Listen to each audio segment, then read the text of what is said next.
இந்தியாவில் இருக்கக்கூடிய 20 கோடி இஸ்லாமியர்களை அவர்கள் இன்ஃபில்ட்ரேட்டர்ஸ், அதாவது ஊடுருவல்காரர்கள் ஒரு ஆபத்தான ஒரு பொய்யை சொல்லியிருக்காரு. இதெல்லாம் எப்படி தேர்தல் விதிமுறைகளுக்கு இந்து மத உணர்வு உள்ள மக்களை இந்த மாதிரி பொய்ய சொல்லி தன் பக்கம் தக்க வைக்க முடியும் அப்படின்னு அவர் நம்புறதா தெரியுது நமக்கு. அந்த நம்பிக்கை யதார்த்தத்தில் அப்படி இல்லை. இப்போ வட மாநிலங்களில் இருக்கக்கூடிய நிலைமைகளை பற்றி வருகின்ற தகவல்கள்லாம் பார்த்தீங்கன்னா மோடிக்கு ராமர் பிரச்சனை எல்லாம் யாருக்கும் கவனிக்கிறது இல்லை. இப்போ மக்கள் சோத்துக்கு வழி என்ன, வேலை வாய்ப்புக்கு என்ன, இதை பற்றி தான் இப்போ பேச ஆரம்பிச்சிருக்காங்களே தவிர இதெல்லாம் எவ்வளவுதான் மூழ்கி இருந்தாலும் எப்படியா தப்பிக்கிறது முயற்சி பண்ணுவாங்கல்ல. 400 சீட்டு கூவி பார்க்குறாரு. ஆனால் அது யதார்த்த நிலைமை.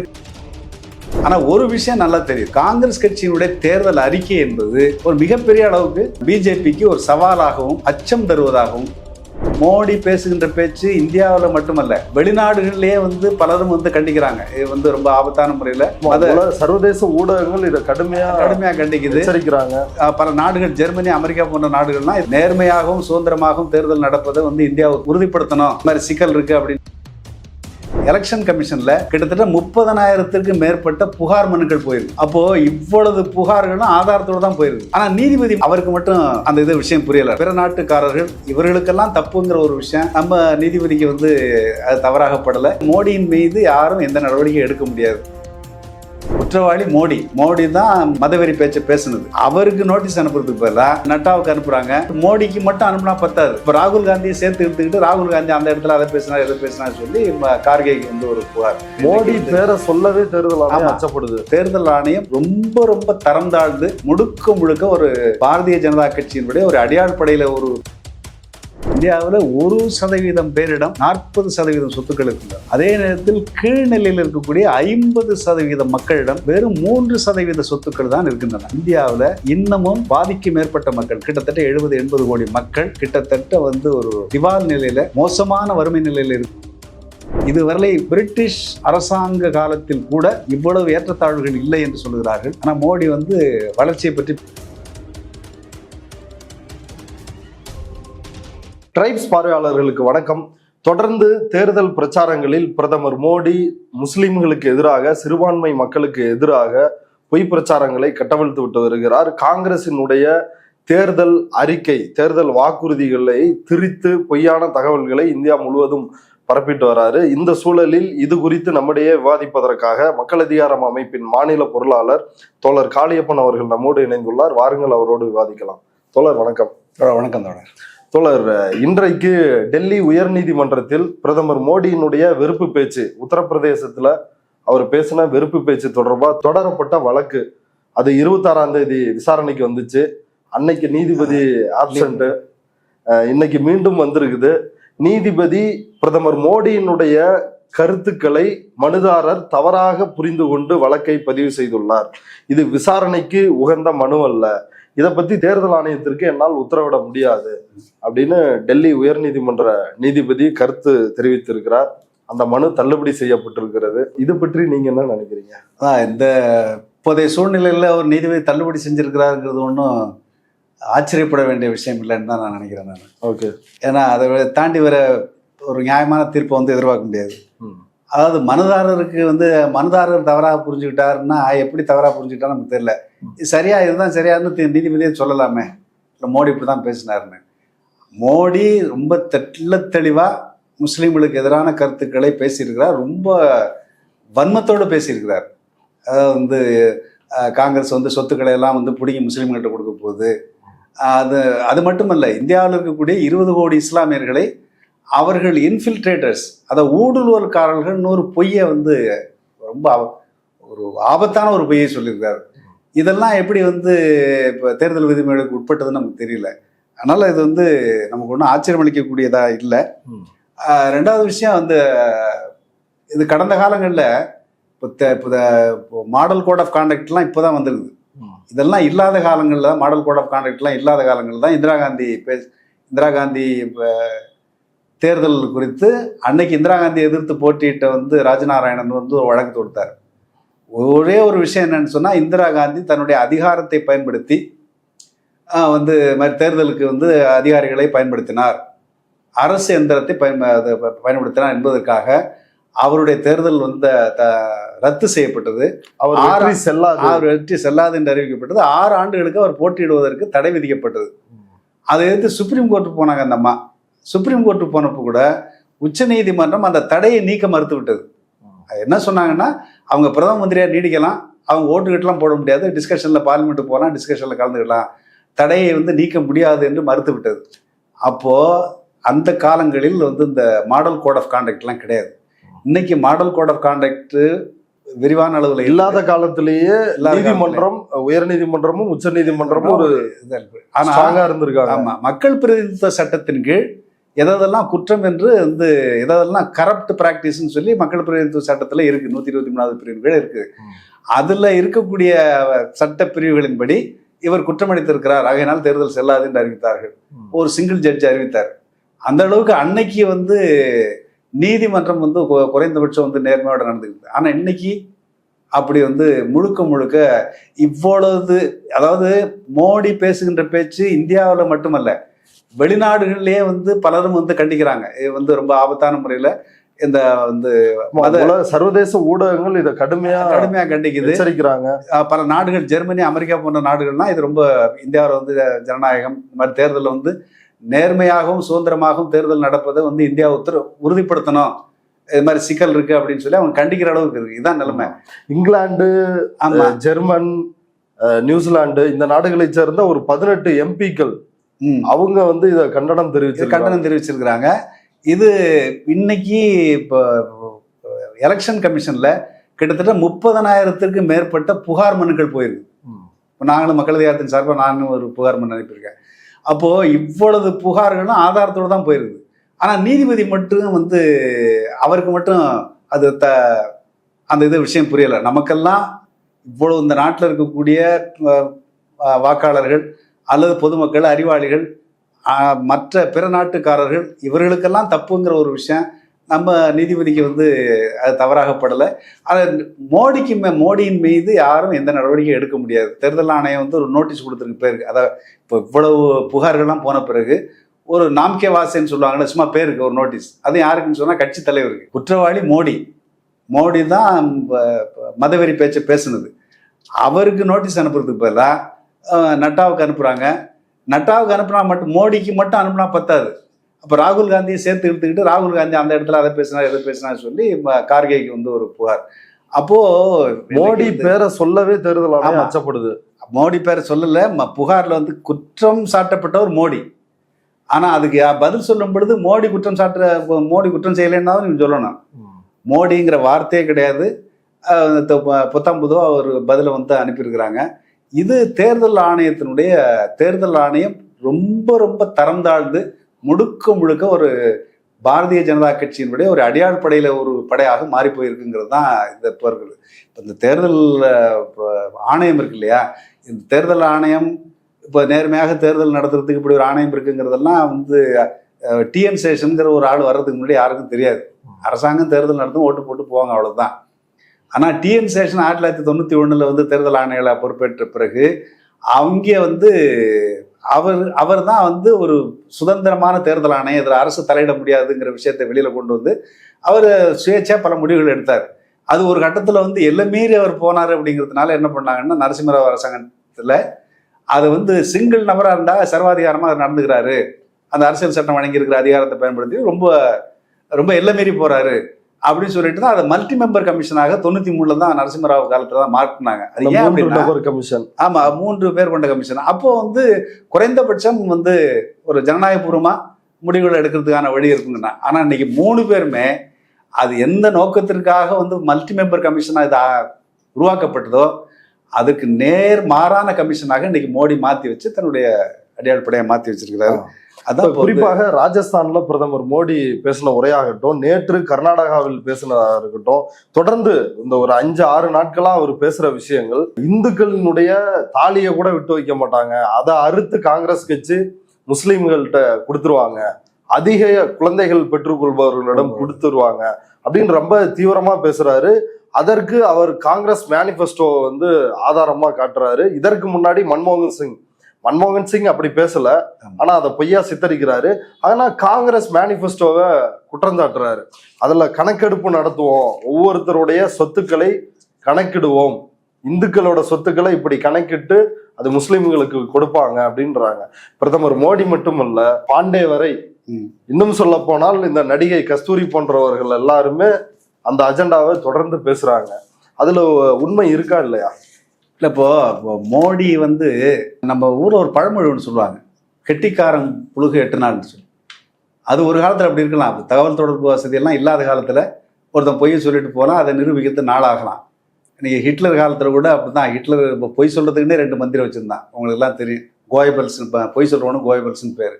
கோயபல்ஸ்னு ஒருத்தன், கோயனின்னு ஒருத்தன். அவங்க வந்து ஹிட்லருக்காக பொய் சொல்லிட்டு இருந்தான். ஹிட்லர் கூட நேரடியாக பொய் பேசுறதை குறைச்சிக்கிட்டான். ஆனால் இப்போ அந்த ஹிட்லர் செய்யாததை கூட இவர் வந்து மோடி வந்து தானே எடுத்துகிட்டு எல்லா பொய்யையும் பேசலாங்கிற முடிவுக்கு வந்துட்டார். இன்னைக்கு எந்த பொய் பேசினாலும் வந்து இப்போ அடுத்த நிமிஷமே அதனுடைய யோகியதை வந்து வெளியில் வந்துடும். அந்த அளவுக்கு இன்னைக்கு தகவல் தொடர்பு ஊடகங்களுடைய வலிமை வந்து வளர்ந்துருக்குது. இவ்வளவு வளர்ந்து நான் பேசுறது பொய்ங்கிறது அம்பலமாயிடுன்னு தெரிஞ்ச பிறகும் தொடர்ந்து பேசுறாருன்னு சொன்னால், இந்த நாட்டில் இருக்கக்கூடிய இந்து மத உணர்வு உள்ள மக்களை தன் பக்கம் இதை இந்த மாதிரி பொய்யை சொல்லி வந்து தன் பக்கம் தக்க வைக்க முடியும் அப்படின்னு அவர் நம்புறதா தெரியுது நமக்கு. அந்த நம்பிக்கை யதார்த்தத்தில் அப்படி இல்லை. இப்போ மக்கள், இப்போ வட மாநிலங்களில் இருக்கக்கூடிய நிலைமைகளை பற்றி வருகின்ற தகவல்கள்லாம் பார்த்தீங்கன்னா மோடிக்கு வந்து அச்சத்தை விட்டுறது மாதிரி தான் இருக்குது. ஆனால் ஒரு விஷயம் நல்லா தெரியுது, காங்கிரஸ் கட்சியினுடைய தேர்தல் அறிக்கை என்பது ஒரு மிகப்பெரிய அளவுக்கு பிஜேபிக்கு ஒரு சவாலாகவும் அச்சம் தருவதாகவும் மாறி போயிருக்குது. இப்போ கிடைச்சிருக்கிற தகவல் என்னன்னு சொன்னா, காங்கிரஸ்னுடைய தேர்தல் அறிக்கையை கிட்டத்தட்ட 60 லட்சம் பேர் வந்து டவுன்லோட் பண்ணி பார்த்துருக்குறாங்கன்னு சொல்றாங்க. அப்போ அது இந்தியா முழுவதும் இருக்கக்கூடிய படித்தவர்கள் அல்லது மக்கள் மத்தியில அது என்ன சொல்லப்பட்டிருக்குங்கிறத தெரிந்து கொள்வதற்கான ஆர்வம் அதிகரித்திருக்கிறது. அதை உண்மையிலே படிச்சாங்க அப்படின்னு சொன்னா, காங்கிரஸ் கட்சியினுடைய தேர்தல் அறிக்கையை பாராட்டி பேசுறதுங்கிறது பாராட்டி பேசுறதுக்கா இல்லை, அது ஒரு முதலாளித்துவ கட்சிங்கிற புரிதலோட தான் நம்ம அதை பத்தி பேசுறோம். ஆனாலும் கூட காங்கிரஸ் கட்சி வந்து அளித்திருக்கிற அந்த தேர்தல் வாக்குறுதி என்பது, தேர்தல் அறிக்கை என்பது, அது தேர்தல் அறிக்கை. மோடி சொல்றது கேரண்டி, மோடி கேரண்டி, மோடிக்கு அது பிஜேபியினுடைய வந்து கேரண்டி கூட கிடையாது, மோடி கேரண்டி தான். அது விளம்பரத்தில் வரல, பிரீத்திக்கு நான் கேரண்டின்னு எவனோ ஒரு காசு கொடுத்தா விளம்பரம் சொல்றவனுடைய கேரண்டிக்கு என்ன மரியாதையோ அந்த மரியாதை தான் மோடி கேரண்டிக்கு மரியாதை. ஆனா இது வந்து நியாயப்பத்திரா அப்படிங்கிற முறையில ஒரு உரிமைக்கான வந்து சாசனம்ங்கிற மாதிரி தான் அவங்க சொல்லியிருக்கிறாங்க. அதுல வந்து ரொம்ப முக்கியமான விஷயம் என்னன்னு சொன்னா, இன்னைக்கு வந்து நாங்கள் வந்து இந்தியாவில் வந்து socio economic and caste census நாங்கள் எடுப்போம். அது ஏன் எடுப்போம்னு சொன்னா, இன்றைக்கும் அதிகாரத்தில் வந்து உயர் சாதிக்காரர்கள் தான் 90 விழுக்காட்டிற்கு மேலான வந்து அதிகாரத்தில் இருக்கிறாங்கிறது ஒரு யதார்த்தம். அண்மையில வந்து ராகுல் காந்தி கூட பத்திரிகையாளர் பார்த்து கேட்டதெல்லாம் உங்களுக்கு எல்லாம் தெரியும். ஆமா, இதுல பிசி இருக்கிறீங்களா, எத்தனை பிசி இருக்கிறீங்க, எத்தனை எஸ்சி இருக்கிறீங்கன்னு சொன்னா ஒருத்தரும் இல்லை. அதே போல செக்ரட்டேரியட்ல, சென்ட்ரல் செக்ரட்டேரியட்ல இருக்கிற 90க்கும் மேற்பட்ட அதிகாரிகள்ல 1-2 பேர் தான் இருக்கிறாங்க, பார்த்து எல்லாருமே உயர் சாதிக்காரர்களா இருக்கிறாங்க. அப்போ தாழ்த்தப்பட்ட பிற்படுத்தப்பட்ட பழங்குடி மக்கள் அவர்களுடைய மக்கள் தொகைக்கு ஏற்ற அளவுல அரசு நிர்வாகத்துல எந்த பிரதிநிதித்துவம் இல்லைங்கிறது ஒரு யதார்த்த உண்மை. இடஒதுக்கீடு அவங்களுக்கு, அப்போ நியாயமான இடஒதுக்கீடு வேணும்னு சொன்னா அந்த சோஷியோ எக்கனாமிக் காஸ்ட் சென்சஸ் எடுத்தா தான் அது வந்து அவங்களுக்கு நியாயம் கொடுக்க முடியுங்கிற முடியல அதை வந்து சொல்லியிருக்கிறாங்க. அது ரொம்ப முக்கியமான ஒரு விஷயம். அது இன்னைக்கு வந்து இந்தியா முழுவதும் ஒரு பேசுபொருளா மாறி இருக்குது. அது நியாயம் என்ற உணர்ச்சியும் எல்லாருக்கும் வந்து வந்திருக்குது. அது ஒரு மிகப்பெரிய அச்சத்தை ஏற்படுத்தியிருக்குதான் நான் பார்க்குறேன். இல்லை, அப்போ அப்படி நாங்கள் சமூக பொருளாதார சாதிவாரி கணக்கெடுப்பு எடுத்து பிசி எவ்வளோ, எம்பிசி எவ்வளோ, எஸ்சி எஸ்டி எவ்வளோ, அவங்களுக்கான இடஒதுக்கீட்டை கொடுப்போம், வேலைவாய்ப்பை கல்வியிலையும் சரி வேலைவாய்ப்புலையும் ஏற்படுத்துவோம், இடஒதுக்கீட்டை தருவோன்றாங்க. இது ஏன் அச்சத்தை ஏற்படுத்துது? இது வந்து இந்துக்களுக்கு அல்லது பிற்படுத்தப்பட்ட மக்களுக்கு இவங்களுக்கு தானே நல்லது. அது வந்து மோடி இப்போ இந்துக்கள்ங்கிற பேருக்கு தான் இந்துக்களை பற்றி பேசுறாரு தவிர உயர் சாதி இந்துக்களுக்கு தான் அவர் பிரதிநிதி. ஓகே, பார்ப்பன பணியாக்களுக்கு தான் வந்து இப்போ ஏன் வந்து இப்போ தேர்தல் அறிக்கையில வந்து சமத்துவத்தை நோக்கி நாம போகணும் அப்படிங்கிற ஒரு முறையில இவங்க என்ன செய்யறாங்கன்னு சொன்னா, இது மாதிரி சொத்துக்கள் இவங்களெல்லாம் நம்ம வந்து கணக்கெடுப்போம் அப்படின்னு புதுவாக சொல்லியிருக்கிறாங்க. கணக்கெடுப்போம்னு சொன்ன உடனே இவருக்கு வந்து புளியை கரைக்குது, பீதி ஆகுது. வந்து பேசுறாரு. சொத்துக்கள் கணக்கெடுப்பு சோசியோ எக்கனாமிக் காஸ்ட் சென்சஸ் தான் அது வேற வேற பொய்கள் எல்லாம் நிறைய சொல்றாரு. அது ஒரு பக்கம். இந்த கணக்கெடுப்பை வந்து நடத்துவதன் மூலம் இப்ப ஏற்கனவே இவங்களுக்கு வந்து 10% வந்து இவங்களுடைய மக்கள் தொகையை விட அதிகமான அளவுக்கு வந்து இடஒதுக்கீடு வந்து உத்தரவாதம். இடபிள்யூஎஸ் அரிய வகை ஏழைகள் 8 லட்சம் வருஷ வருமானம். இப்போ நமக்கெல்லாம் வந்து 30 ரூபா 32 ஒரு நாளைக்கு வருமானம் இருந்தால் நாமெல்லாம் ஏழை. அவங்கெல்லாம் ஒரு மாதத்துக்கு 55,000 ரூபா 60,000 ரூபா வந்து வருமானம் இருந்தால் தான் ஏழைன்னு. அப்போ இப்போ இன்னொரு விஷயம் என்னன்னு சொன்னால், இந்த இடபிள்யூஎஸ் ஒதுக்கீட்டில் ஏற்கனவே இடபிள்யூஎஸ் ஒதுக்கீட்டினுடைய முக்கியமான இது என்னன்னு சொன்னால், உயர்சாதி இடஒதுக்கீட்டில் வருமானம் வந்து அதிகமாக இருந்தாலும் பிற சாதிகள் வந்து வர முடியாது. அதாவது இடபிள்யூஎஸ் எக்கனாமிக்கலி வீக்கர் செக்ஷன் தானே. எக்கனாமிக்கலி வீக்கர் செக்ஷன்னா பொருளாதாரம் தான் அளவுகோல். அப்போ அந்த பொருளாதார அளவுகோல் வந்து மேல் சாதிக்கு மட்டும்தான். இப்போ கீழ் சாதியில் வந்து இந்த பொருளாதார அளவுகோலின்படி ஏழையாகவே இருக்கிறாங்கன்னு வச்சுங்க, அவங்க அந்த ஒதுக்கீட்டில் வர முடியாது. இப்போ காங்கிரஸில் என்ன சொல்லியிருக்காங்கன்னா, அந்த இடஒதுக்கீடு பெறுகின்ற சாதியில் பிறந்தாலும் பொருளாதார ரீதியாக ஏழை நீ என்ன அளவுகோல் வச்சிருக்கேன் அந்த அளவுகோலுக்குள்ள உட்பட்டாக்க அவங்களே அந்த இடஒதுக்கீட்டில் சேர்ப்போன்னு சொல்லியிருக்காங்க. அப்போ இது என்ன ஆகுது, இப்போ இந்த வாக்குறுதி என்ன ஆகுதுன்னு சொன்னால், 10% வந்து உயர்சாதி இடஒதுக்கீட்டை வந்து அதுக்கு வந்து ஒரு பெரிய அச்சுறுத்தலையும் ஆபத்தையும் ஏற்படுத்துது. இப்போ இதெல்லாம் அவங்களுக்கு வந்து கூடுதலான வந்து கோபத்தை உண்டாக்கி இருக்குது. அதுதான் அவங்க பேசுறதுக்கான இன்னொரு காரணம். அடுத்து இந்த ரிசர்வேஷனோட அளவை 50% மேல உயர்த்தக்கூடாதுன்ற உச்சநீதிமன்ற தீர்ப்பு ஏற்கனவே இருக்குது. அந்த கேப்பை எடுப்போன்றாங்க. ஆமா, அது வந்து முக்கியமானது. இப்போ எல்லாருமே என்ன கேட்டுங்க, தமிழ்நாட்டில் மட்டும்தான் இந்தியாவிலேயே அந்த 50% ஒதுக்கீட்டை தாண்டி 69% இடஒதுக்கீடுங்கிறது தமிழ்நாட்டில் மட்டும்தான் அதை வந்து நம்ம சாதிச்சிருக்கோம். ஜெயலலிதா காலத்தில் வந்தாலும் கூட அது தமிழ்நாட்டினுடைய நம்முடைய உரிமை போராட்டத்தினுடைய ஒரு வெளிப்பாடு. ஆனால் இப்போ அது வந்து உச்சநீதிமன்றத்தினுடைய தீர்ப்பு தான். 50% மேலே போகக்கூடாதுங்கிறது உச்சநீதிமன்றத்தின் தீர்ப்பு. உச்சநீதிமன்றத்தினுடைய தீர்ப்பு வந்து ஒரு சட்டமாகவே கருதப்படும். அது ஒரு பக்கம் இருக்கிறான். அதனால இப்போ என்ன சொல்றாங்கன்னு சொன்னால், இந்த நாட்டில் இருக்கக்கூடிய பெரும்பகுதியாக இருக்கக்கூடிய பிற்படுத்தப்பட்ட தாழ்த்தப்பட்ட பழங்குடி மக்கள் அவர்களுக்கு உரிய வந்து பிரதிநிதித்துவம் வேணும்னு சொன்னால் அதுக்கு உரிய சட்ட திருத்தம் கொண்டு வந்தால் தான் முடியுங்கிறதுனால அதை உயர்த்துவோம் என்று சொல்லியிருக்கிறார்கள். அதுவும் ஒரு முக்கியமானது. ஏன்னா இடஒதுக்கீடு என்கிற கோட்பாடே RSS பாஜகவுக்கு எதிரான கோட்பாடு இல்லையா? அவங்க தொடர்ந்து வந்து நாங்க ரிசர்வேஷனுக்கு எதிரானவங்க இல்ல அப்படின்னு தொடர்ந்து சொல்லிட்டு இருக்காங்க. இல்ல ரிசர்வேஷனுக்கு எதிரானவங்க மோகன் பகவத்தே சொல்றாரு அப்படின்னு வந்து இப்ப பேசிட்டு இருக்கிறாங்க. ஆனால் இடஒதுக்கீடு ஆபத்தானது, இடஒதுக்கீடு கூடாதுங்கிறத அவங்க தொடர்ந்து வேற வேற அரங்கங்கள்ல திருப்பி பேசிக்கிட்டு தான் இருக்கிறாங்க. அவங்க பத்திரிகைகள் வந்து எழுதிட்டு தான் இருக்கிறாங்க. ஆர்கனைசர் ஸ்வராஜா போன்றதுல எல்லாம் தொடர்ந்து அதை பத்தி வந்து எழுதிட்டு தான் இருக்கிறாங்க.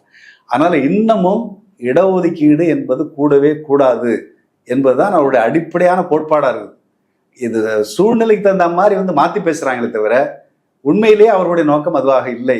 அதுவாக இருந்துன்னு சொன்னாக்கா வந்து அரசியல் சட்டத்தை மாத்தி எப்படி 10% இடஒதுக்கீடு, அது 10% எப்படி கொண்டு வரணும்? 10% கொண்டு வரதுக்கு என்ன கணக்கெடுப்பு நடத்தின, அதுக்கு என்ன ஆதாரம் இருக்கு? எதுவும் கிடையாது. ஜாதிவாரி கணக்கெடுப்பு எதுவுமே இல்லை. ஆனா மத்தவங்க ஓபிசியோ எஸ்சி/எஸ்டியோ இடஒதுக்கீடு உயர்த்து இல்ல உள்ஒதுக்கீடு கேட்டாக்கா என்ன ஆதாரம் இருக்கு, என்ன விவரம் இருக்கு, டேட்டா என்ன இருக்கு, நோட்டா என்ன இருக்குன்னு கேட்குறாங்கல்ல. இதுக்கு என்ன இருக்கு டேட்டா? எதுவும் கிடையாது. அப்போ இவங்களே தனக்கு வேண்டியதை முதல் கட்டமாக எடுத்துக்கொள்கிறார்கள். அப்போ அடுத்தடுத்த கட்டங்கள் வந்து என்னன்னு சொன்னா, அது வந்து இது அவருடைய அடிப்படை கோட்பாடே அதான், இடஒதுக்கீடு கூடாது என்பதுதான். அப்போ இந்த விஷயம் தான் வந்து மோடிக்கு பிஜேபிக்கு அச்சுறுத்தலா இருக்குதா? கண்டிப்பா இது மட்டும் அச்சுறுத்தலா இல்லை. இங்க வந்து இப்போ காங்கிரஸ் கட்சியினுடைய தேர்தல் அறிக்கையில் சொல்லப்பட்டிருக்கிற பல விஷயங்கள் பிஜேபியினுடைய அடிப்படைகளுக்கு நேர் எதிரானதா இருக்கு. பிஜேபி வந்து முழுக்க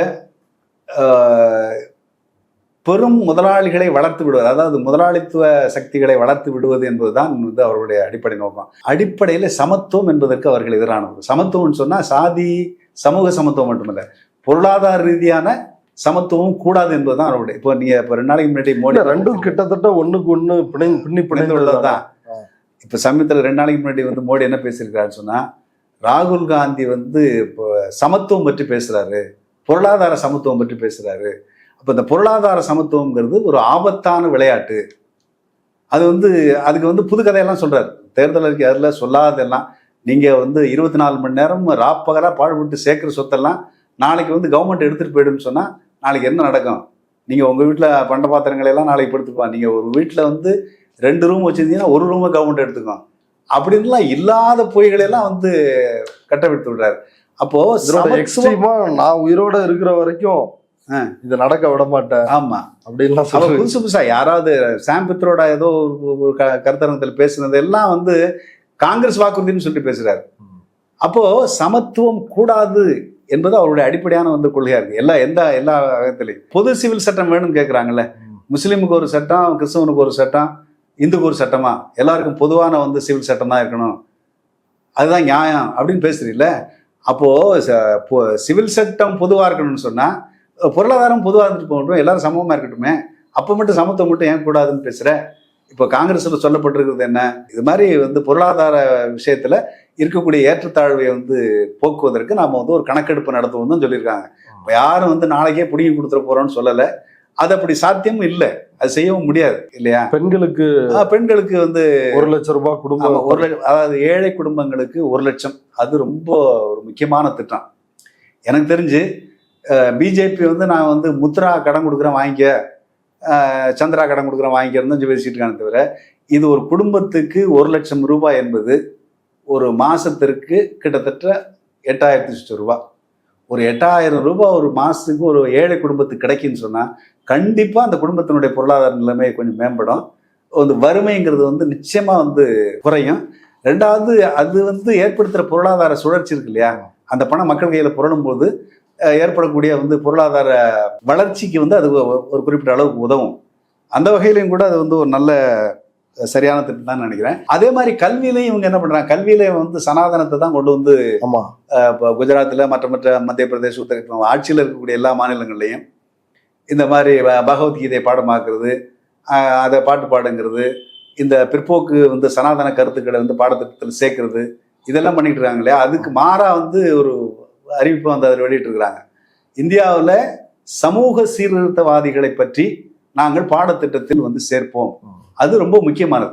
ஒரு சமூகத்தினுடைய சிந்தனை முறை வந்து ஜனநாயகப்படணும், சமூகம் வந்து ஜனநாயக பண்போடு வளரணும் அப்படின்னு சொன்னா கல்வி திட்டத்துல அதுக்கான வந்து அடித்தளம், அதுக்கான வந்து அடிப்படை இருக்கணும். மோடி அரசு அறிமுகப்படுத்தின தேசிய கல்விக் கொள்கை அதை ரிவ்யூ பண்ணிவோம் அதை சொல்றாங்க. மாநில அரசு விருப்பப்படலாம்னா அவங்க அமல்படுத்தலாம். அதே போல நீட் உட்பட இந்த தேர்வுகள், நீட் என்பது மாநில உரிமைங்கிறது ஏற்கனவே காங்கிரஸ் கட்சி கொண்டு வந்தப்பவே அது மாநிலங்கள் விரும்பினால் வைத்துக் கொள்ளலாம் தான் இருந்துச்சு. அதை வந்து பிடிச்சி இழுத்து கோர்ட்டு கொண்டு போய் அதை வந்து இந்தியா முழுவதற்கும் பொதுவாக்குறது வந்து இவங்க தான், பிஜேபி தான். அதனால தான் தமிழ்நாட்டில் வந்து இவ்வளவு தற்கொலைகள் நடந்துச்சு, இவ்வளவு சிக்கல்கள் இன்னும் நடந்துகிட்டு இருக்குது. இந்தியா முழுவதும் வந்து ஏழைகள் வந்து மருத்துவம் படிக்க முடியாதுங்கிற ஒரு சூழ்நிலை உருவாக்கிறாங்க. இப்படி ஏராளமான விஷயங்களை வந்து நம்ம 100 நாள் வேலை திட்டத்துக்கு 400 ரூபாய் இருக்கிறாங்க. 400 ரூபாய் குறைந்தபட்ச ஊதியம். அது மட்டும் இல்லை, அதுக்கு அடுத்தது முக்கியமான விஷயம் என்ன அப்படின்னு சொன்னா, இந்தியாவில் வந்து விவசாயிகளுடைய கோரிக்கை ரொம்ப முக்கியமான கோரிக்கை. 70% பேர் விவசாயத்தில் ஈடுபட்டிருக்காங்க. அதுல வந்து இன்னும் டெல்லியில போராட்டம் நடந்துகிட்டு இருக்கு. 86 விழுக்காடு விவசாயிகள் வந்து இன்றைக்கும் சிறு குறு விவசாயிகள் தான் ஆக பெரும்பான்மையானவர் இந்தியா முழுக்கவே. அப்போ இந்திய விவசாயிகளில் 86 விழுக்காடு விவசாயிகள் சிறு குறு விவசாயிகள்னு சொன்னா அவங்க சந்திக்கிற முக்கியமான பிரச்சனை அவங்க விளைபொருளுக்கு விலை கிடைக்கவில்லை என்பதுதான். அப்போ அதுக்கு சட்டம் வேணும்னு தான் போராட்டம் இருந்திருக்கு. நாங்கள் அதிகாரத்திற்கு வந்தால் இந்தியா கூட்டணி எதிர்த்து வந்தால் சட்டம் கொண்டு வருவோம்னு சொல்லியிருக்கிறாங்க. அதை விட அதில் இன்னொரு முக்கியமான அறிவிப்பு ஒன்று இருக்குது. விவசாய இடுபொருளுக்கு ஜிஎஸ்டியிலேருந்து விலக்கு கொடுப்போம்னு சொல்லியிருக்காங்க. அப்போ விவசாய விளைபொருளுக்கு ஜிஎஸ்டியிலேருந்து விலக்கு கொடுத்தால் வந்து இந்த விவசாய வந்து செலவு குறையும். 2 வந்து உத்தரவாதமான வந்து குறைந்தபட்ச ஆதார விலை வந்து சட்டமாக்கப்பட்டால் கண்டிப்பாக வந்து சிறு குறு விவசாயிகளுடைய வந்து இந்த கடன் சுமையிலேருந்து அவங்க வந்து மீளலாம். கடன்களையும் ரத்து பண்ணணும்னு சொல்லியிருக்கிறாங்க. அதே போல் கல்வி கடனையும் ரத்து பண்ணணும்னு சொல்லியிருக்காங்க. இப்போ கல்வி கடன் வந்து ஒரு பெரிய பிரச்சனை. ஏன்னா பல பேர் கடன் வாங்கிட்டு, அதாவது கல்வி கடன் கொடுக்கறதுல இப்போ கடன் வாங்கி படித்த உடனே வேலைக்கு போகலாம், வேலைக்கு போய் கடனை கட்டலாங்கிறது தான் அவங்க வச்சிருக்கிற கான்செப்ட். ஆனால் என்ன நடக்குது, இந்தியாவில் இன்றைக்கு வந்து புள்ளிவிவரம் வந்திருக்கு. இப்போ அண்மையில் வந்த புள்ளிவிவரம், இந்தியாவில் படித்தவர்களிடையே எண்ணிக்கை, அதாவது எஜுகேட்டட் யூத்தில் 65 விழுக்காடு இளைஞர்கள் வேலையற்றவர்களாக இருக்கிறார்கள். அப்போ எல்லா பேரும் கடன் வாங்கி படிச்சுட்டு தான் சந்தையில் நிற்கிறான். இப்போ அது ஒரு பெரிய சிக்கல் எல்லாருக்குமே. இப்போ அது வந்து அந்த கல்வி கடனை ரத்து செய்வோம் என்று சொல்லியிருக்கிற ஒரு அறிவிப்பு வந்து ரொம்ப முக்கியமானதுன்னு நான் நினைக்கிறேன். இதெல்லாம் அடுத்து இன்னொரு முக்கியமான விஷயம் என்னன்னு சொன்னா, இந்த அரசு பணிகளில் இப்போ எல்லாம் கான்ட்ராக்ட் மெத்தட் தான் இல்லையா எங்குமே. அதனால அதுல வந்து இந்த அறிக்கையில சொல்லப்பட்டிருக்கிறதுல நிரந்தர பணிகளில் ஒப்பந்த முறையை நாங்கள் ரத்து செய்வோம். அப்போ நிரந்தரமான வேலைக்கு நிரந்தரமாக தான் ஆள் எடுக்கணுங்கிறது ஏற்கனவே சுப்ரீம் கோர்ட்டு தீர்ப்பே இருக்கு. உச்சநீதிமன்றத்தினுடைய தீர்ப்பே நிரந்தர பணிக்கு கான்ட்ராக்டில் வந்து ஆள் எடுக்கக்கூடாதுன்னு தீர்ப்பே இருக்குது. ஆனால் இப்போ நாடு முழுவதும் என்ன நடக்குதுன்னு சொன்னாக்கா, மத்திய அரசு மாநில அரசு எல்லா இடங்கள்லையுமே வந்து தற்காலிக பணியாளர்களை வச்சு, டாக்டரே தற்காலிக பணியாளராக தான் இருக்கம்போ. அந்த மாதிரி சூழ்நிலையை வந்து நாங்கள் மாற்றுவோம், நிரந்தர பணிக்கு நிரந்தரமாக ஆள் எடுப்போங்கிற விஷயத்த சொல்லியிருக்காங்க. அதெல்லாம் வந்து அதே போல் ஆண் பெண்ணுக்கு வந்து வேலைக்கு சம ஊதியங்கள் பெற்ற ஆண் பெண்ணுக்கு வந்து இந்த ஜெண்டர் டிஸ்கிரிமினேஷன் இருக்கக்கூடாது. ஒரே இந்த ஊதிய விகிதம் வந்து ஒன்றாகத்தான் இருக்கு. ஒரே சம்பளம் தான், ஒரே வேலைக்கு ஒரே சம்பளம், அது ஆணாக இருந்தாலும் பெண்ணாக இருந்தாலும். அப்படி பல அம்சங்கள் அது வந்து ஒரு கிட்டத்தட்ட ஒரு முற்போக்கான வந்து அம்சங்களை கொண்ட வந்து அறிக்கை தான். இது எல்லாமே பிஜேபிக்கு எதிரானது. அதனால தான் என்ன கத்துறாரு அப்படி மோடி, பாத்தியா இது மாவோயிஸ்டுடைய தேர்தல் அறிக்கை, முஸ்லீம் லீக்கோட முஸ்லீமுக்கு இதுக்கு இந்த தேர்தல் அறிக்கை சம்பந்தமே இல்லை. முஸ்லீம்ங்கிற வார்த்தையே அதில் கிடையாது. வேணுக்குன்னே முஸ்லீம்ங்கிற வார்த்தையை கொண்டு வந்து இழுக்கிறாரு. அதை படிக்காதவங்கன்னு என்ன நம்புவான், ஓஹோ அது முஸ்லீமுக்கு தான் அதிகம் கொடுத்துருக்காங்களோ என்று பேசுவார்.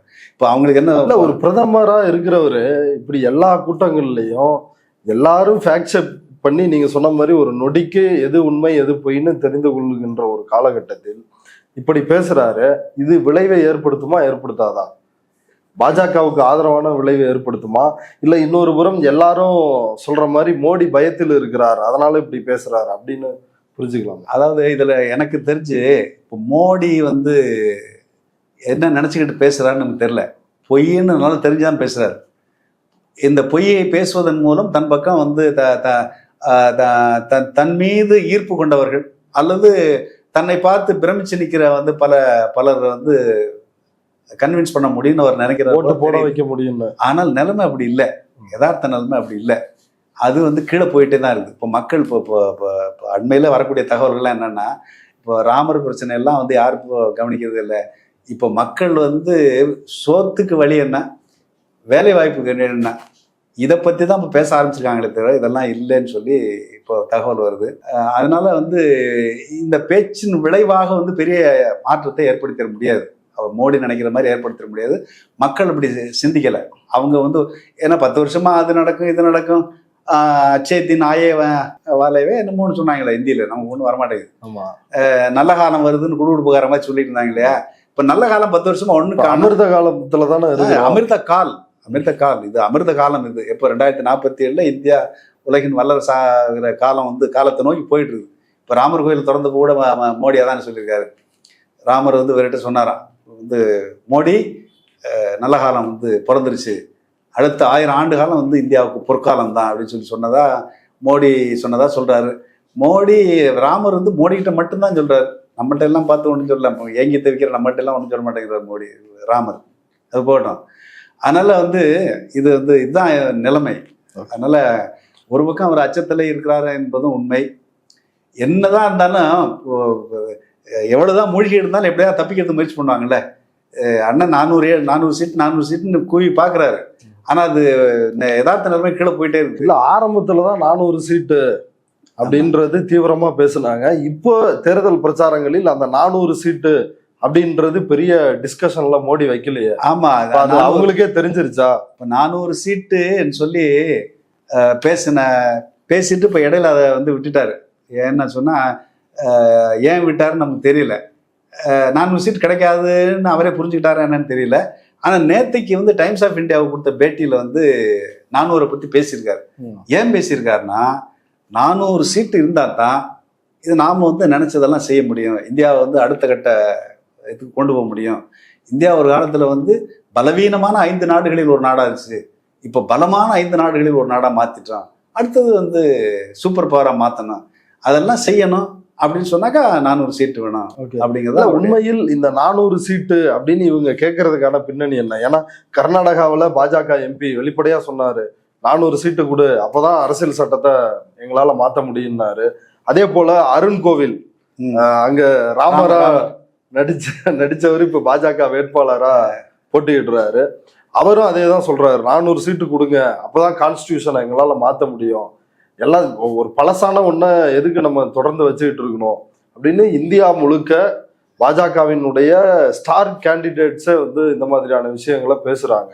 இப்ப அந்த 400 அப்படின்றதுக்கு பின்னாடி அரசியலமைப்பு சட்டத்தை ஒழித்து கட்டுவது தானா? நிச்சயமா அரசியல் சட்டத்தை வந்து எப்படியா இருந்தாலும் ஒண்ணும் இல்லாம செய்யணுங்கிறது அவங்களுடைய நோக்கம்.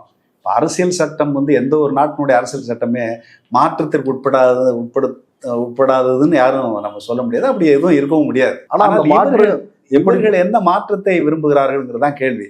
இப்போ தொடர்ந்து இப்போ என்ன பேசிட்டு இருக்காங்கன்னா, அம்பேத்கர் வந்து இந்த சட்டத்தை ஏற்றும் பொழுது செக்குலரிசம் கிடையாது, சோசியலிசம் கிடையாது. நிர்மலா சீதாராமன் நீங்க சென்னையில சாணக்கிய ஆண்டு விழாவில் அதை குறிப்பிட்டு பேசுனாங்க. இந்திரா காந்தி எமர்ஜென்சி டைம்ல சேர்த்துட்டாங்க. இப்போ செக்குலரிசமும் இந்தியா பல மதங்கள் உள்ள நாடு, எல்லாம் இணைந்து வாழ்கின்ற ஒரு நாடு. செக்குலரிசம் இருக்கிறதுல உனக்கு என்ன பிரச்சனை? பெரிய சோசியலிசம்ங்கிறது என்ன? உலகம் முழுவதுமே மனித குலத்தினுடைய பொதுவான கோட்பாடு என்ன? எல்லாம் சமமா இருக்கணுங்கிறது தானே.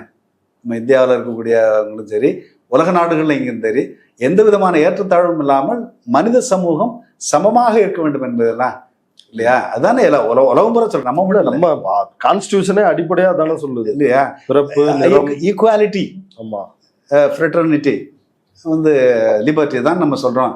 அப்போ சுதந்திரம், சமத்துவம், சகோதரத்துவங்கிறதுல சமத்துவங்கிறது ஒரு அடிப்படையான உலகளாவிய ஒரு வந்து மனிதகுல கோட்பாடு. அது வந்து ஏன் கூடாதுன்னு நீ சொல்ற? ஏற்றத்தாழ்வு தான் நியாயமானது. இப்போ மோடி பேசுறதுல என்ன கூட பேசியிருக்காருன்னு சொன்னா, இவங்க வந்து சொத்துக்களை எல்லாம் கணக்கெடுப்போம் அப்படி இப்படிலாம் சொல்றாங்கல்ல, இது வந்து இந்த மாதிரி பேசுனதெல்லாம் வறுமை ஒழிப்போம்னு இந்திரா காந்தி சொன்னதெல்லாம் எல்லாம் ஒன்றும் ஆகலை. இப்போ வந்து வறுமையை ஒழிப்போம் அல்லது சமத்துவத்தை கொண்டு வருவோங்கிற பேர்ல சொத்துக்களை எல்லாம் நீங்க எதை எடுத்தீங்கன்னு சொன்னாக்கா என்ன நடக்கும்னு சொன்னா, வறுமை பரவலாகும். வறுமையை நீங்க ரீடிஸ்ட்ரிபியூட் பண்ணுவீங்களே தவிர நீங்கள் சொத்துக்களை ரீடிஸ்ட்ரிபியூட் பண்ண முடியாது. அப்போ நீங்க என்ன பயமுறுத்துறாருன்னு சொன்னாக்கா, நீங்க இந்த மாதிரி திட்டங்களின் வழியாக எல்லாரும் வந்து சொத்துக்களாதவன் ஆயிடுவான் அப்படின்னு பூச்சாண்டி காட்டுறாரு. ஆனா உண்மையில் இந்த மோடியினுடைய ஆட்சி காலத்தில் குறிப்பாக ஆக்ஸ்ஃபார்ம் ரிப்போர்ட் கேட்ட கேள்வியில ஒரு விஷயம் இருக்கு. இப்போ அரசியல் சட்டத்தை மாற்றுவது என்பது அவருடைய அடிப்படையான திட்டங்கள் ஒண்ணு. அவர்களுக்கு தகுந்த மாதிரி, அதாவது இவங்க வந்து இப்போ அமிர்த காலம் அது இதெல்லாம் சொல்லிட்டாங்க. இப்போ ராமருக்கு கோயில் கட்டியாச்சு. இப்போ ஏற்கனவே யோகி ஆதித்யநாத் ராமர் கோயில் திறப்பு விழாவிலே பேசினார், ராமராஜ்யம் தொடங்கி விட்டதுன்னு சொல்லி. அப்போ இன்று வந்து அவர்கள் வந்து 2000 ஆண்டுக்கு முந்தைய அந்த 2000 ஆண்டு ஏதோ கணக்கு, அவர்களுக்கான இந்த ராமராஜ்ய கனவு இருக்கு பார்த்தீங்களா, அதன் அடிப்படையில தான் வந்து இந்தியாவை வந்து மாற்றி அமைக்கணும். அதுக்கு இந்திய அரசியல் சட்டத்துல எதெல்லாம் தடையா இருக்கோ அதெல்லாம் ஒழிச்சு கட்டணும். அதெல்லாம் ஒண்ணும் இல்லை. இந்தியா வந்து இந்துக்களின் நாடு, இந்துக்கள் மட்டும்தான் இங்க குடிமக்களாக இருக்க முடியும். அதுக்குதான் இப்ப சிஏ, என்ஆர்சி எல்லாம். இப்ப சிஏங்கிற ஒரு டாக்குமெண்டட் சிட்டிசன்ஷிப். நீ மற்றவர்கள் எல்லாம் முஸ்லீம், எல்லா நாடுகள்லயுமே அவன் யாரா இருந்தாலும் சரி, எந்த மதத்தை சேர்ந்தவனாலும் சரி, அந்த ஊர்ல பிறந்தான்னா அந்த சிட்டிசன் தான். பர்த் சர்டிஃபிகேட் மட்டும் அவ்வளவுதான் எல்லா நாட்டிலையுமே, ஒரு சில இஸ்லாமிய நாடுகளை தவிர. ஆனா இங்க என்ன வைக்கிறான்னு சொன்னா, நீ வந்து பிறப்பால் வந்து இந்தியனா இருக்கணும். ஹிட்லர் வந்து என்ன சொன்னா, வந்து ஒரு ஆரியன் பிளட் தான் வந்து ஜெர்மனியினுடைய சிட்டிசனா இருக்க முடியும் அப்படிங்கிறதுதான் ஹிட்லருடைய வந்து அறிவிப்பு. அதே போல வந்து இந்துக்கள் அப்படின்னு சொல்லி, இந்துக்கள்னா இந்த சாதிய அடிப்படையிலான இந்த இந்துக்கள் மட்டும்தான் வந்து பிறப்பால் இந்துக்களாக, இந்து ரத்தம் உடையவர்கள் தான் இந்த நாட்டில் வந்து குடிமகனாக இருக்க முடியும். மற்ற யாரும் இந்த நாட்டு குடிமகனாக இருக்க முடியாது அப்படிங்கிறது தான் அவங்களுடைய கோட்பாடு. இப்போ அதெல்லாம் சட்டபூர்வமாக்கணும்னு சொன்னால் இந்த சட்டம் வந்து இடைஞ்சலாக இருக்கு. இது வந்து மாற்றணுங்கிறது தான் இவங்களுடைய அடிப்படையான நோக்கம். கண்டிப்பாக அதுக்கு தான் 2/3 மெஜாரிட்டி வேணும் இல்லையா? 2/3ன்னா வந்து 543ல் 2/3னா 260, 265 வேணும். 70. அதனால தான் இப்போ 370 பிஜேபி, கூட்டணி கட்சிகள்லாம் சேர்ந்து 400. இதுதான் அவங்களுடைய டார்கெட். ஆனா அதை தொடர்ந்து பேசுறது இல்லை. இப்ப இதுல இன்னொரு கேள்வி எழும்புது. ஆக்ஸ்ஃபார்ம் ரிப்போர்ட் வந்து கடந்த ஆண்டு வந்துச்சு. அதுல மோடியினுடைய இந்தியா எப்படி இருக்கிறது, அதனுடைய தலைப்பு ரொம்ப அதிர்ச்சிக்குள்ளாகிற தலைப்பு, the survival of the richest, the India story அப்படின்றதான் அதனுடைய தலைப்பு. அது வந்து 1% பணக்காரர்களிடம் இந்தியாவினுடைய 40% செல்வ வளங்கள் குவிந்திருக்கிறது அப்படின்ற ஒரு தகவலை சொல்லுது. இது எப்படி சாத்தியப்படுத்தி இருக்கிறார் மோடி? ஒரு முக்கியமான விஷயம். இப்போ வந்து இந்தியாவின் இது இப்போ நீங்கள் சொல்கிற ஆக்ஸ்ஃபார்ம் ரிப்போர்ட்டுக்கு அடுத்தது இன்னொன்று வந்திருக்கு. வேர்ல்டு இன்இக்வாலிட்டி லேப்னு சொல்லி ஒரு அமைப்பு. அதில் மிக முக்கியமான பொருளாதார நிபுணர்கள்லாம் இருக்கிறாங்க. அதில் ஒருத்தர் வந்து தாமஸ் பிக்கெட்டின்னு சொல்லி பிரெஞ்சு எக்கனாமிஸ்ட். அவர் மிக புகழ்பெற்ற எனக்கு தெரியும். அவர் உள்ளடங்கி அந்த ரிப்போர்ட்டில் வந்து என்ன சொல்லுதுன்னா, இந்த மோடியினுடைய வந்து கடைசி ஆண்டுகளில் தான் இந்தியாவில் வந்து ஏற்றத்தாழ்வு வந்து மிக வேகமாக அதிகரித்திருக்கிறது. அப்போது ஒன்று சொல்கிறாங்க. ஒன்று, இந்தியாவில் வருமானத்தில் இருக்கக்கூடிய மிகப்பெரிய ஏற்றத்தாழ்வு. இந்தியாவில் 1% பேரிடம் 40% சொத்துக்கள் இருக்கின்றன. அதே நேரத்தில் கீழ்நிலையில் இருக்கக்கூடிய 50% மக்களிடம் வெறும் 3% சொத்துக்கள் தான் இருக்கின்றன. அப்படின்னா என்ன பொருள்னா, இந்தியாவில் இன்னமும் பாதிக்கு மேற்பட்ட மக்கள், கிட்டத்தட்ட 70-80 கோடி மக்கள் கிட்டத்தட்ட வந்து ஒரு திவால் நிலையில், மோசமான வறுமை நிலையில் இருக்கிறார்கள் என்பதுதான் யதார்த்த உண்மை. ஆனால் மோடி வந்து வளர்ச்சியை பற்றி பேசுகிறார். ஆனால் நிலைமை என்னன்னா, இதுவரை பிரிட்டிஷ் அரசாங்க காலத்தில் கூட இவ்வளவு ஏற்றத்தாழ்வுகள் இல்லை என்று சொல்லுகிறார்கள். இன்னொரு முக்கியமான விவரம் என்னன்னா, 1960 1980 வரையிலான அந்த காலகட்டத்தில், காங்கிரஸ் காலகட்டத்தில் இந்தியாவில் ஏற்றத்தாழ்வுகள் குறைய தொடங்கி இருந்த காலம். 80 வரையிலும் ஏற்றத்தாழ்வு குறைஞ்சிக்கிட்டே இருந்துச்சு. ஆனால் இந்த நவீன தாராளவாதத்திற்கு பிறகுதான் ஏற்றத்தாழ்வு அதிகரிக்க தொடங்கியது. ஆனால் மிக மோசமான ஏற்றத்தாழ்வு, இவ்வளவு பெரிய ஏற்றத்தாழ்வு என்பது மோடியினுடைய 10 ஆண்டு காலத்தில் தான் நடந்திருக்குது. இந்தியாவினுடைய மொத்த வருமானத்தில் 1% பேர் 22 வந்து விழுக்காடு வந்து வருமானத்தை அவங்களுக்கு போகுது. பாக்கி சாதாரண மக்களுக்கு அதை விட குறைவாக தான் போகுது. அதுல கீழே வந்து இருக்கக்கூடிய 50% அடித்தட்டு மக்களுடைய வந்து வருமானம் வந்து விழுந்திருக்குது. ஆனா வரி கட்டுறதுல வந்து இந்த கீழே இருக்கிற 50% தான் அதிக வரி கட்டுது. ஆமா, மேல இருக்கிறவனுக்கு எக்ஸப்ஷன், வரி விலக்கு. இப்போ அதுல வந்து இது போக கடன் தள்ளுபடி. ஆமா, ஒண்ணு வருமானத்தில் இருக்கக்கூடிய ஏற்றத்தாழ்வு உலகத்தில் எந்த நாட்டிலும் இல்லாத. இப்போ செல்வத்தில் கூட ஏற்றத்தாழ்வு இருக்கு, பணக்காரன் ஏழைன்னு இருக்கு. ஆனா வருமான ஏற்றத்தாழ்வு வந்து இப்போ அமெரிக்கா வந்து, இப்போ பிரேசில், பல நாடுகள்லையும் வந்து செல்வத்தில் பெரிய பணக்காரர்கள் ஏழைகள் ஒரு பக்கம் இருக்காங்க. வருமான ஏற்றத்தாழ்வு பார்த்தீங்களா, அது உலகத்திலேயே மிகப்பெரிய அளவுக்கு வருமான ஏற்றத்தாழ்வு இருக்கக்கூடிய நாடு இந்தியாவை மாறிடுது. இப்போ சாதாரண மக்கள் ஒரு நாளைக்கு வந்து 50 ரூபா சம்பாதிக்கிறாங்கன்னா, ஒரு இந்தியாவில் இருக்கக்கூடிய பெரும் பணக்காரர் 1% பணக்காரர்கள் ஒரு நாளைக்கு பல கோடி சம்பாதிக்கிறாங்க. ஏற்கனவே ஒரு தடவை வந்துச்சுல்ல, அம்பானியினுடைய ஒரு மணி நேர வருமானம் 90 கோடி ரூபாய் அந்த கணக்கு பண்ணுச்சு. அவர் அது மாதிரி மிக மிக குறுகிய, இப்போ சமீபத்தில் ஒரு கணக்கு, இந்தியாவில் வந்து வெறும் 10,000 பேருடைய சொத்து மதிப்பு மட்டுமே 226 லட்சம் கோடி. வெறும் 10,000 பேருடைய சொத்து மதிப்பு 226 லட்சம் கோடி. ஆக்ஸ்ஃபார்ம் ரிப்போர்ட்ல சொல்லியிருந்தாங்க, இவங்களுக்கு 1% 2% வரி விதிச்சாலே பல ஸ்கீம் 5 ஆண்டு திட்டங்களை வந்து ஈஸியா நிறைவேற்ற முடியும். நீங்க ரொம்ப சிம்பிள் கணக்கு வச்சுங்க. இப்ப நான் சொல்றேன்ல, 10,000 பேருடைய சொத்து மதிப்பு 226 லட்சம் கோடி. 10,000 பேர் தான். சராசரி ஒருத்தனுடைய சொத்து எவ்வளவு? கிட்டத்தட்ட 22,000 சுச்சம் கோடி. அவனுக்கு வந்து 22,000 சுச்சம் கோடி இருக்கிறவனுக்கு 22,600 கோடி. அப்படி இருக்கிறவனுக்கு கொஞ்சம் 5% டேக்ஸ் போட்டீங்கன்னு வச்சுக்கோங்க, வெல்த் டேக்ஸ். ஏற்கனவே வெல்த் டேக்ஸ் இந்தியாவில் இருந்துச்சு, 1% இருந்துச்சு. அதை மோடி வந்து 2017-18 நீக்கினார். 1%, ஒரு 5% வரி போட்டீங்கன்னா இந்த 10,000 பேர்கிட்ட இருந்து ஒரு வருஷத்துக்கு 11 லட்சம் கோடி ரூபாய் வருமானம் பெற முடியும். அதை தாண்டி இந்தியாவில் இருக்கக்கூடிய 100 கோடிக்கு மேல சொத்து வச்சிருக்கிறவனுக்கு வந்து ஒரு 1% 2% வரி போட்டீங்கன்னு சொன்னா இந்த ஜிஎஸ்டியை வந்து பாதியா குறைக்கலாம். ஒரு பக்கம் இந்த வெல்த் டேக்ஸ், அப்புறம் கார்பரேட் டேக்ஸ் 30ல இருந்து 22 குறைக்கிறது, இதெல்லாம் இந்த அம்மா நிர்மலா சீதாராமன் பண்றாங்க. ஆனா இன்னொரு புறம் இவங்களுக்கு கடன் தள்ளுபடியும் ஒரு 20-25 லட்சம் கோடி தள்ளுபடி பண்ணிடுறாங்க. இதுதான் பெரிய அயோக்கியத்தனம். இது வந்து உலகமாக இதை வந்து, அதாவது அரசு அதிகாரம் கையில் இருக்கிறதுனால இவங்க வந்து கொள்கை முடிவாகவே அரசு அதிகாரத்தை பயன்படுத்திட்டு சட்டமாகவே போட்டுக்கிறான் தள்ளுபடி பண்றத. இப்போ எல்லாருக்கும் தள்ளுபடி பண்றது, ஏற்கனவே இந்த பெரிய பெரிய முதலாளிகள்லாம் கடன் வாங்கினா பார்த்தீங்களா, கடன் வாங்கினவங்க நீங்கள் வந்து நான் 10,000 கோடி ரூபா நீங்கள் கடன் வாங்கிருக்கீங்க, நீங்கள் உங்களுக்கு நான் கூட சமரசம் பேசிக்கிறது, இன்சால்வன்சி அண்ட் பேங்க்ரப்சி கோடுன்னு ஒன்று கொண்டு வந்துடுறேன். சமரசம் பேசி 10,000 கோடி கடன் வாங்கியிருக்கியா, ஒரு 100 கோடி ரூபாய் கட்டு, 990 கோடி ரூபாய் நாங்கள் தள்ளுபடி பண்ணுறோம் இப்படின்னு சொல்லி இதை பெரும் பணக்காரர்கள், கார்பரேட் முதலாளிகள் வாங்குற கடனை சமரசம் என்கிற பெயராலே சட்டப்படியே வந்து தள்ளுபடி பண்ற ஒரு அக்கப்போர் நடந்துட்டு இருக்கு. அதுல பல லட்சம் கோடி தள்ளுபடி பண்றான். இன்னொரு பக்கம் அரசு வாங்கின கடனை அவன் கட்டலைன்னு சொல்லி ரைட் ஆஃப் பண்றதுங்கிறது இப்போ மோடியினுடைய இந்த 10 ஆண்டு ஆட்சியிலே கொடுத்த 16 லட்சம் கோடின்னு ஒரு கணக்கு இருக்கு. 25 லட்சம் இல்ல, கோடி கனிமொழி அவங்க கேட்டதுக்கு எழுத்துப்பூர்வமா ஒன்றிய அரசு கொடுத்த தகவல் 25 ஆமா 25 லட்சம் கோடி ஒரு 10 ஆண்டுகள்ல வந்து மக்கள் போட்ட சேமிப்பு அத்தனை. அந்த சேமிப்புக்கு நியாயமா அவங்களுக்கு கிடைக்க வேண்டிய வந்து வட்டி கிடைக்கல. சாதாரண மக்கள் வந்து சிறு தொழில் பண்றவங்க, சின்ன சின்ன வியாபாரம் பண்றவங்க, அவங்களுக்கு வந்து வட்டியை போட்டு தாளிக்கிறான். ஏன்னா இப்ப பெரிய முதலாளிகளுக்கெல்லாம் அவங்க வந்து பேசிக்கிட்டு வந்து வட்டியை தீர்மானிச்சுக்கிறாங்க. நம்மள்ட்ட போனீங்கன்னு சொன்னா 15% 16% வட்டியை போட்டு தாளிக்கிறான். சாதாரணமானவர்களும் வட்டியை குறைச்சு கொடுக்க முடியும்.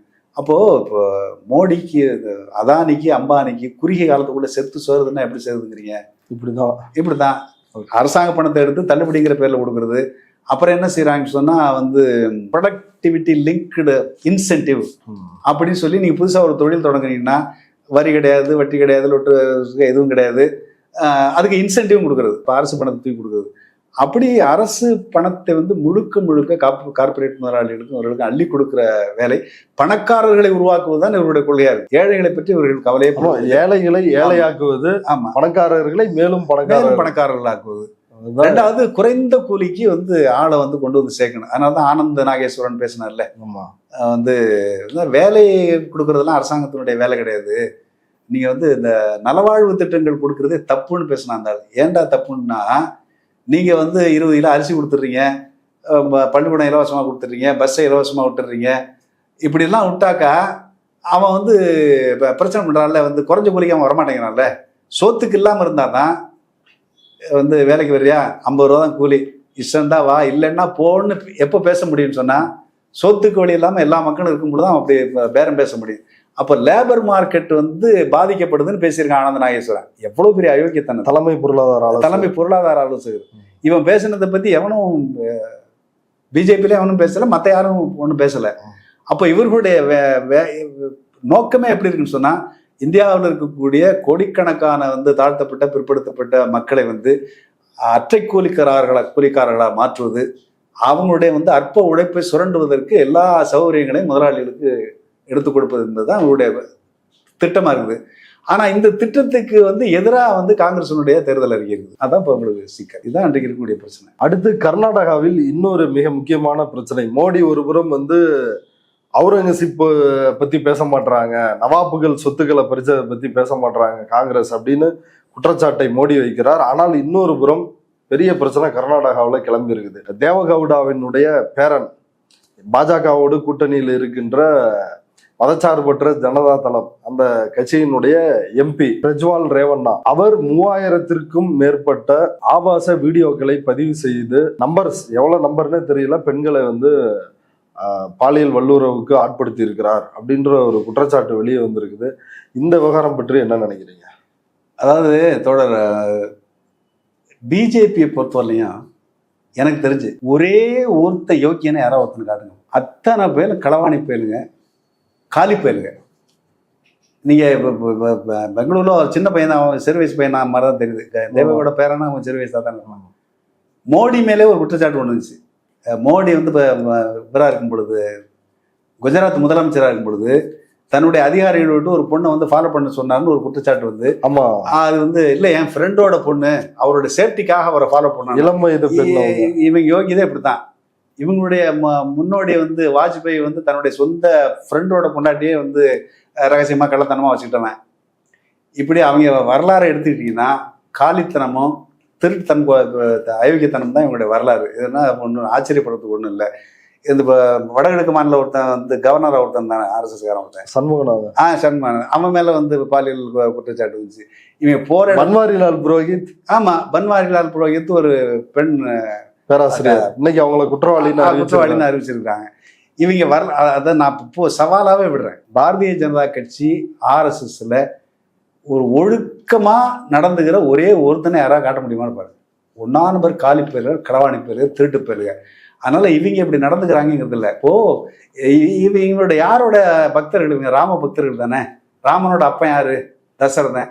அவன் அந்த காலத்துல 60,000 பொண்டாட்டி வச்சிருந்தானே, இவனே கதை வச்சிருக்கான். இப்போ ஆர்எஸ்எஸ்காரன் வந்து இப்போ பார்ப்பனர்கள் சொல்ற மனு தர்ம சட்டம் பார்த்தீங்களா? மனு தர்ம சட்டம் என்ன சொல்லுதுன்னு சொன்னாக்கா, சத்திரியர்கள் எத்தனை பொண்டாட்டி வேணாலும் வச்சுக்கலாம்னு மனு தர்மம் சொல்லுது. அதனால கணக்கு வழக்கு கிடையாது. அப்போ அந்த காலத்துல வந்து சத்திரியர்கள், மன்னர்கள் வந்து எத்தனை பேர் வேணாலும் வச்சுக்கலாம். இப்போ வந்து நவீன மன்னர்கள் சொத்து இருக்கிறவன் எவ்வளோ வேணாலும் பண்ணலாம். அதனால இந்த பாரதிய ஜனதா கட்சியை பயன்படுத்தி கொண்டு அவன்லாம் கோடிக்கணக்கில் சொத்து, அரசு அதிகாரத்துக்கு கோடிக்கணக்கில் சொத்து சேர்த்து வச்சிருக்கானோ அவங்க குடும்பத்து எல்லாம் இப்படித்தான் இருக்குது. இப்போ 2000 வீடியோ 3000 வீடியோ வந்துச்சா. இப்போ நம்ம வந்து இதில் பொள்ளாச்சியில் ஒரு பண்ணான், உள்ளூரில் ஏதோ ஒரு மந்திரிக்கு வந்து வேண்டியவங்கிற முறையில். அப்போ இவன் வந்து முன்னாள் பிரதம மந்திரியோட பேரன் எப்படி நடந்துக்குவான்? அப்போது இவர்களெல்லாம் என்ன செய்கிறார்கள் சொன்னால், இளம் பெண்களை, இது ரொம்ப கொடூரமானது. அதாவது இந்தியாவில் வந்து பெண்களுக்கு பாதுகாப்பே இல்லை. மோடி பேசிட்டு இருக்கார், நாரி சக்தி, பெண்கள் சக்தி, பெண்களுக்கு வந்து அதிகாரம் அளித்தல், இது பூரா ஃப்ராடு. ஆனால் பிஜேபியினுடைய ஆட்சியில் தான் பெண்கள் மிக மிக மோசமாக நடத்தப்படுகிறார்கள். இது அத்தனை பெண்களை விரும்பியா போயிருப்பான்னு நினைக்கிறீங்க? ஏதோ பிளாக்மெயில் பண்ணி அவங்கள மிரட்டி தான் வந்து அத்தனை காரியத்தையும் எல்லாத்துக்கும் டிரான்ஸ்ஃபர். அப்போ இது ஒரு இது வந்து ஒரு யோசிச்சு பார்த்தா ஒரு பெரிய கொடூர குற்றம். இந்த பிரிஜோல் ரேவண்ணா தேவகவுடா பேரம் பண்ணியிருக்கிற இந்த பாலியல் குற்றம் என்பது உலகத்திலே இதுவரையிலும் யாரும் நினைச்சு பார்த்துறாத, எங்கும் நடந்துராத ஒரு பெரிய குற்றம் சொல்றாங்க. அப்போ இவன் வந்து ஒரு கடுமையான வந்து சட்டங்களின் கீழ் தண்டிக்கப்படணும். ஆனால் இப்போ வந்து ஜெர்மனிக்கு போயிட்டான் போட்டிருக்கேன். இப்போ ஜெர்மனிக்கு அனுப்பிச்சு வச்சோன்னா இங்கே தான் இருப்பாங்க. அப்போது இது இப்போ நமக்கு வந்து மற்ற விஷயங்கள்லாம் ஒரு பக்கம் இருந்தாலுமே பெண்களுடைய பாதுகாப்பு என்பது வந்து பிஜேபியினுடைய ஆட்சியில் வந்து மிக மிக மோசமாக பாதிக்கப்பட்டிருக்கு. வெளிநாட்டுக்காரன் வந்து எல்லா வெளிநாடுகளுமே இந்தியாவுக்கு வந்து சுற்றுப்பயணம் வந்தாக்கா டிராவல் அட்வைசரியே கொடுத்துட்றாங்க. அப்போ பொம்பளைங்களாம் போனீங்கன்னாக்கா பார்த்து போங்க, அங்கே இந்தியா பெண்களுக்கு பாதுகாப்பு இல்லை என்ற அட்வைசரி இப்பவும் பல நாடுகள் கொடுத்துட்டு தான் வருது. வெளிநாட்டுல இருந்து சுற்றுலா வந்த ஒரு பெண்மணி அவங்க வந்து பாலியல் உறவுக்கு ஆளாகிறாங்க. எங்கன்னா கோயில்ல யாரு பண்ணான்னா அந்த கோயிலோட பூசாரி, பிராமின் பூசாரி வந்து கோயில் வளாகத்திலே அதை பண்ணிருக்கிறாப்ல.